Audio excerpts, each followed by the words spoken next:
안녕하세요. 일본어 공부하다 보면 이런 생각 많이들 하시죠?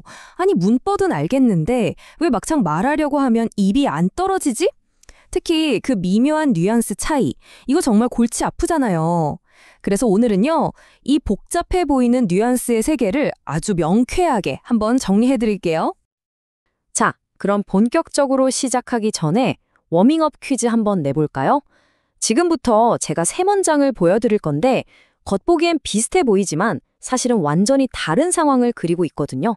이 차이점을 딱 짚어낼 수 있는지 한번 스스로 테스트해보세요. 첫 번째 문장입니다. 고노 키무치와 오이시 소우 데스. 이 김치는 맛있어 보인다. 여기서 핵심은 바로 소우다예요.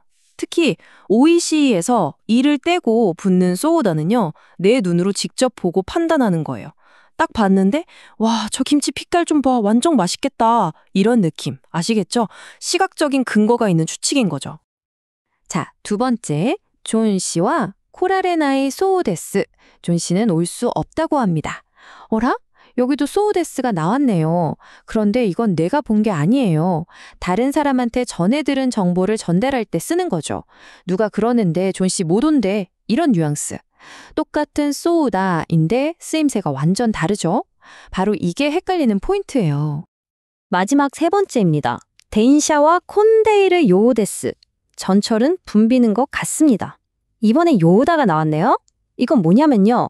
직접 보진 않았지만 여러 가지 정황 증거로 미루어 짐작하는 거예요. 예를 들어 역에 내리는 사람이 엄청 많다거나 막 사람들이 땀을 뻘뻘 흘리면서 나오는 걸 보고 아, 저 안은 지금 꽉 찼나 보네. 이렇게 논리적으로 추론하는 거죠. 어때요? 감이 좀 잡히시나요? 자, 오늘 바로 이런 미묘한 차이들을 아주 속 시원하게 파헤쳐 볼 겁니다. 사실 이런 고민 여러분만 하는 게 아니에요. 여기 우리랑 똑같은 고민을 하는 일본어 학습자 김 씨가 있습니다. 김 씨는 지금 도쿄에 가면 이 한마디를 하고 싶은데 타라, 나라, 토, 바. 아니, 만약이 왜 이렇게 많냐 하며 머리를 쥐어뜯고 있죠. 공감되시죠? 자, 오늘 우리는 이 김 씨의 하루를 함께 따라가 보면서 이 골치 아픈 문제들을 하나씩 해결해 볼 거예요. 첫 번째 관문입니다. 김 씨의 고민. 바로 만약의 네 가지 얼굴. 지금 김 씨가 친구랑 도쿄 여행 계획을 짜고 있거든요. 이 상황 속으로 같이 들어가서 언제 어떤 if를 써야 하는지 이번 기회에 그냥 완벽하게 끝내버리자고요. 자, 상황을 한번 그려보세요. 친구인 다나카 씨가 이렇게 말해요. 나 도쿄에 갈 거야. 이 말을 들은 김 씨가 진짜? 도쿄에 가는 거면 스키즈 시장은 꼭 가봐야지. 이렇게 추천을 해주고 싶어요. 바로 이때 도쿄에 가는 거면 이 부분을 어떤 if로 말해야 가장 자연스러울까요? 한번 맞춰보세요. 네, 정답은 바로 나라입니다. 나라의 핵심은 이거예요. 화제의 조건문. 이게 무슨 말이냐면 상대방이 방금 꺼낸 말을 주제로 삼아서 바로 받아치는 거죠. 네가 말한 그거라면 하면서 조언이나 의견을 덧붙일 때 쓰는 거예요. 대화가 끊기지 않고 아주 자연스럽게 흘러가게 만들어주는 뭐랄까 대화의 윤활유 같은 존재라고 할 수 있죠. 바로 이 예문처럼요. 다나카가 스키지에 갈 거야 라는 화제를 던졌잖아요. 그러니까 김 씨가 그 말을 딱 받아서 스키지니 이쿠나라 스키지에 가는 거라면 참치 해체쇼도 꼭 봐. 이렇게 조언하는 거죠. 이게 바로 나라의 가장 핵심적인 쓰임새입니다. 정말 자연스럽지 않나요? 자, 그럼 나머지 if들도 한번 정리해 볼까요? 이 표를 보시면 네 가지 차이가 아주 명확하게 보일 거예요. 가장 맞는 키처럼 두루두루 쓰이는 건 타라, 봄이 오면처럼요. 그리고 내가 만약 돈이 많았다면 하는 현실과 다른 상상을 할 땐 발을 쓰고요. 이 버튼을 누르면 불이 켜진다처럼 당연한 결과, 과학적인 사실에는 토를 씁니다. 마지막으로 방금 배운 나라는 상대방의 말을 받아서 조언할 때 어때요? 이 표 하나 딱 머릿속에 넣어두면 이제 if 때문에 헷갈릴 일은 없겠죠? 자, 여행 계획은 끝났고 이제 김 씨는 친구들이랑 약속을 잡아야 합니다. 그런데 여기서 두 번째 문제가 터집니다. 뭔가 확실하지 않은 정보를 전달해야 하는 상황이 온 거죠. 우리도 맨날 쓰잖아요. 뭐뭐인 것 같아, 뭐뭐라고 하더라, 이런 애매한 표현들. 일본어로는 이걸 어떻게 구분해서 써야 할까요? 아까 맨 처음에 나왔던 학습자들을 괴롭히는 바로 그 녀석 소오다가 다시 등장했습니다. 이 소오다는요, 야누스처럼 두 개의 얼굴을 가졌어요. 구별하는 방법은 딱 하나, 어디에 붙느냐입니다. 오이시처럼 형용사나 동사 어간에 바로 붙으면 오이시 소우, 즉 맛있어 보인다는 시각적 추측. 반면에 아메가 후루라는 문장 전체 뒤에 붙으면 아메가 후루소 데스, 즉 비가 온다고 한다는 남에게 들은 이야기가 되는 거죠. 와, 정말 신기하지 않아요? 접속 형태 하나로 의미가 완전히 바뀌는 거예요. 결국 이 모든 표현의 핵심은 딱 하나. 내 정보가 어디서 왔는가, 즉 정보의 출처입니다. 이 표를 보세요. 확실함의 스펙트럼이 쫙 펼쳐지죠.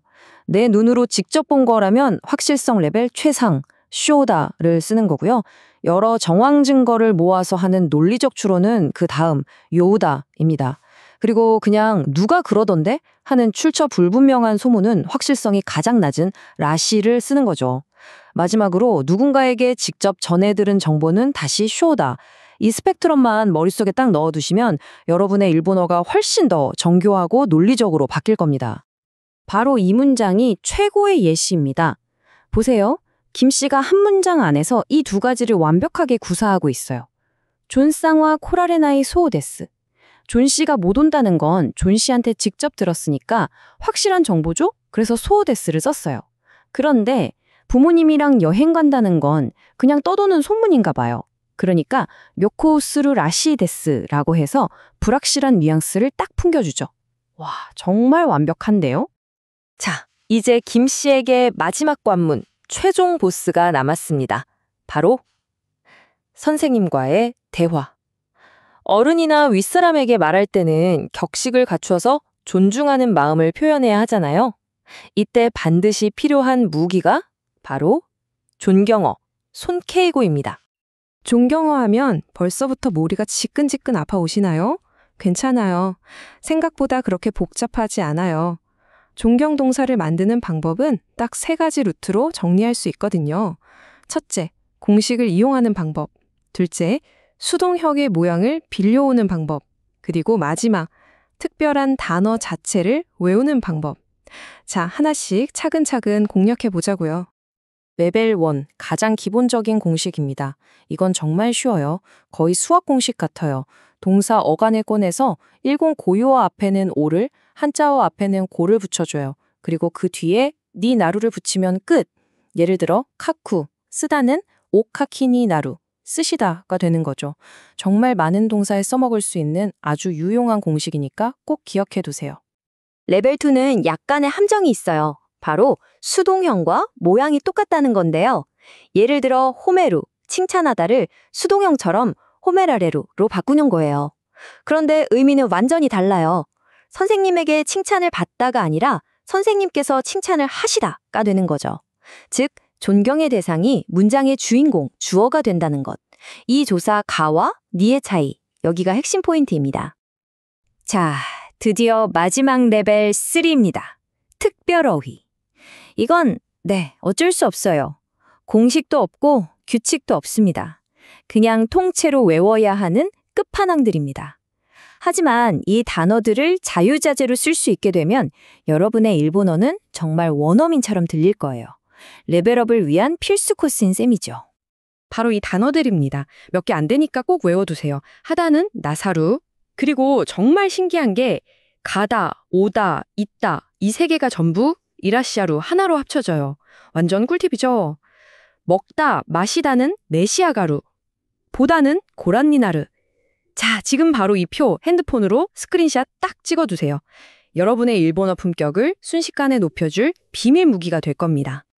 그리고 보세요. 김 씨가 마침내 해냈습니다.